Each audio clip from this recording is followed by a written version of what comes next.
என்ன ஒரு துரதிருஷ்டம்னா, பாரத் மாதா கி ஜெய் அப்படிங்கறத பாரத அன்னையை வணங்குவோம் அப்படிங்கறத அதனோட அர்த்தம்.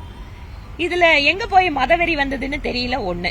ரெண்டாவது, பாரத் மாதா கி ஜெய் அப்படின்னு நம்மளோட நாட்டோட விடுதலை போராட்டத்துல அந்த ஒற்றை கோஷத்தை வைத்து தன் மீது தடியடி தாங்கிய, தன்னுடைய உயிரை கொடுத்த லட்சக்கணக்கான தியாக வீரர்களை, விடுதலை போராட்ட வீரர்களை இந்த மாதிரி பேசுவதன் வாயிலாக கொச்சைப்படுத்த நினைக்கிறார் அறநிலைத்துறை அமைச்சர்.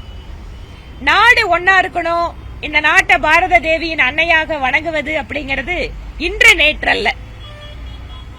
இந்த நாடு என்னைக்கு உருவாச்சோ, நாகரிகம் என்னைக்கு உருவாச்சோ, அன்னையிலிருந்து இந்த மண்ணுக்கு இருக்கக்கூடிய ஒரு சிறப்பு அப்படிங்கிறது நாட்டை தாயாக வணங்குவது. இதுல என்ன அறநிலைத்துறை அமைச்சர் மதவெறி பார்த்தாருன்னு எங்களுக்கு தெரியல. இதெல்லாமே அவர்களுடைய குறுகிய எண்ணத்தை காட்டுகிறது. பாரத் மாதா கி ஜெய் அப்படிங்கிறது பிஜேபியோட RSS ஓட கோஷம் அல்ல. கூட்டணியில் இருக்காரு காங்கிரஸ், அந்த காங்கிரஸ் கூட அவங்களோட கூட்டத்துல பாரத் மாதா கி ஜெய் தான் சொல்றாங்க. அப்ப கூட்டணியில் இருக்கிற கட்சி மதவெறியை தூண்டுதுன்னு சொல்லுவாரா? இது அவர்களுடைய குறுகிய எண்ணம், அவர்களுடைய பிரிவினைவாத அந்த எண்ணங்கள் வார்த்தையா வெளிப்படும்.